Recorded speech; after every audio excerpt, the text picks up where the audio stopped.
ప్రధానమంత్రి శ్రీ రాజీవ్ గాంధీ గారి 80వ జన్మదిన సందర్భంలో గతంలో ఆయన జన్మదిన సందర్భంలో శ్రీపెరంబూరు నుంచి మొదలుపెట్టి ఢిల్లీ వరకు రాజీవ్ జ్యోతి బయలుదేరుతుంది. అదేవిధంగా ఇవాళ పొద్దున విజయవాడ నుంచి సూర్యాపేటకు రావడం జరిగింది. సూర్యాపేట నుంచి మన రంగారెడ్డి జిల్లా, అక్కడి నుంచి గాంధీ భవన్ కు 5 నుంచి 6 సమయంలో రాబోతుంది. ఇక్కడ నుంచి నిజామాబాద్ నుంచి ఆదిలాబాద్ మీద నుంచి నాగ్పూర్ నుంచి ఢిల్లీకి వెళ్ళడం జరుగుతుంది. ప్రతి సంవత్సరం ఆయన జన్మదిన సందర్భంలో ఇది ఆనవాయితీ. ఈ ఆనవాయితీని కొనసాగిస్తున్నటువంటి ముఖ్యంగా రాజీవ్ గాంధీ అభిమానులనుకో, కాంగ్రెస్ అభిమానులనుకో అందరూ కూడా దీనికి ప్రతి జిల్లాలోనూ రాజీవ్ని శృతి చేస్తూ, రాజీవ్ చేసిన అభివృద్ధిని సాఫ్ట్వేర్ కానీ, హార్డ్వేర్ కానీ, అదేవిధంగా ముఖ్యంగా రైతులకు కానీ, నిరుద్యోగుల గురించి ఆయన ఆలోచన చేసిన 21st సెంచరీకి తీసుకుపోవాలని ఆలోచన చేసిన వ్యక్తి.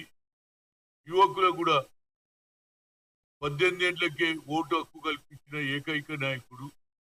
సాఫ్ట్వేర్ హార్డ్వేర్ తీసుకొచ్చి టెలికాంని ఇంప్రూవ్ చేసి యావత్ భారతదేశంలోనూ ఎంతో మందికి చెప్పకుండానే కోట్ల ఎంప్లాయ్మెంట్ ఇప్పించిన వ్యక్తి కనుక ఆయనను ప్రతి యువకుడు, ప్రతి స్త్రీ, ప్రతి సోదరిమని మరవకుండా ఆయన జన్మదినం ప్రతిసారి నేను చేసినట్టే 20 ఆగస్టుకు ఆయన జన్మదినంలో సద్భావన రన్ పెడతాను.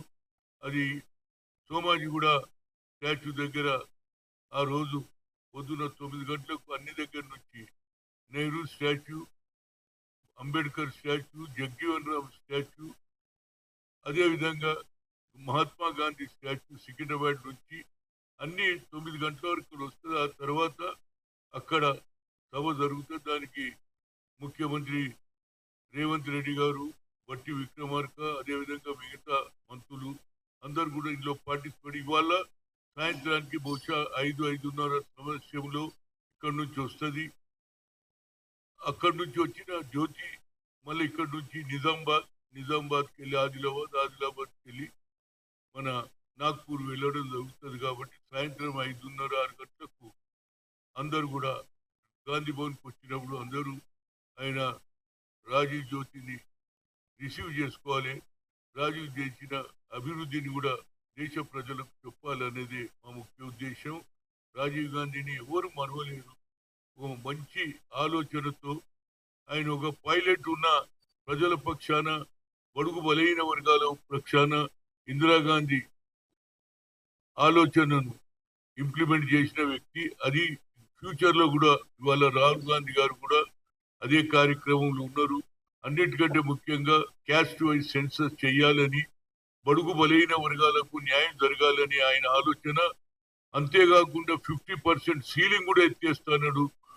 కొద్దిలో తప్పిపోయింది. ఇండియా కూటమి లేకపోయిన ప్రధానమంత్రి అయితే బడుగు బలహీన వర్గాలకు, ఎస్సీ, ఎస్టీ, బీసీ, మైనార్టీలకు అందరికీ న్యాయం జరుగుతుంటే ఈ రాజీవ్ జ్యోతిని రిసీవ్ చేసుకోవడానికి ప్రతి దగ్గర కూడా మన కార్యకర్తలు, అభిమానులు రిసీవ్ చేసుకోవాలి. ఆయన ఆ జ్యోతిని ఢిల్లీకి సాగనంపాలనేది మా ముఖ్య ఉద్దేశం. అందరు కూడా సాయంత్రం 5-5:30 ఇక్కడికి వస్తే ఇక్కడ తర్వాత నిజామాబాద్ పోతాడట. వాళ్ళ ప్రోగ్రాం ఇచ్చారు. నిజామాబాద్ నుంచి ఆదిలాబాద్ నుంచి నాగ్పూర్ నుంచి ఢిల్లీ వెళ్తారు. ఇవాళ సాయంత్రం ఇప్పుడు సూర్యాపేటకు వస్తుంది. సూర్యాపేట తర్వాత మన రామోజీ స్టూడియో దగ్గర చల్లా నరసింహారెడ్డి రిసీవ్ చేసుకొని ఇక్కడికి రావడం జరుగుతుంది. సాయంత్రం 5-5:30 నడుమ రాజీవ్ జ్యోతి వస్తుంది. కాబట్టి మీడియా మిత్రులు కూడా తప్పనిసరిగా ఆ రాజీవ్ జ్యోతిని రిసీవ్ చేసుకునేటప్పుడు మీరందరూ రావాలి. దాన్ని ప్రజలకు చెప్పడానికి, అంటే నాయకుడు ఏం చేశాడు, ఏ ప్రజలు చేశారు అనేది వచ్చే తరం వారికి తెలియడానికే ఆయన సద్భావన పెట్టాడు. అదేవిధంగా సద్భావన ద్వారా దేశంలో ఏది మతాల పేర్ల, కులాల పేర్ల మీద విద్వేషాన్ని పెట్టొద్దని అదే ఆలోచనతో రాహుల్ గాంధీ గారు కూడా నఫరత్ చోడో ప్రేమ్ బడావ్ అనే నినాదం తండ్రి ఆలోచనతో నడుస్తున్నాడు రాహుల్ గాంధీ గారు.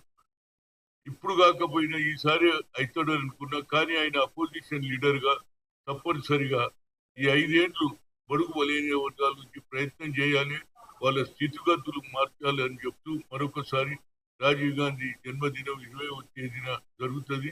అందరూ కూడా మరి సోమాజిగూడకు రావాలని కోరుతున్నా. సాయంత్రం రాజీవ్ జ్యోతిని రిసీవ్ చేసుకొని అందరూ కూడా రావాలని కోరుతున్నా. Thank you.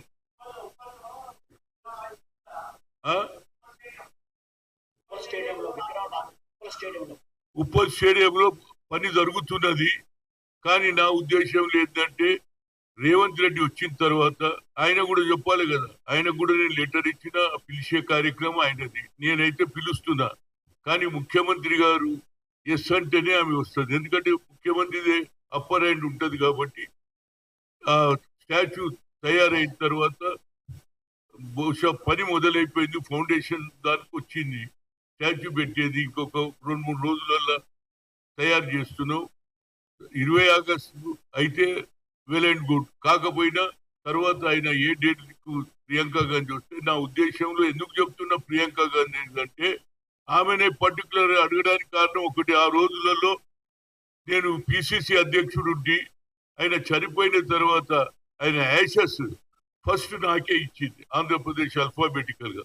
అది తీసుకొని హైదరాబాద్కి వచ్చి ఇక్కడ నుంచి విజయవాడ నుంచి రాజమండ్రి పోయి ఏది గోదావరి నదిలో కలపడం జరిగింది. కాబట్టి ఆమెతోటే ఇనాగ్రేషన్ చేయించాలనేది నా ముఖ్య ఉద్దేశం. Thank you.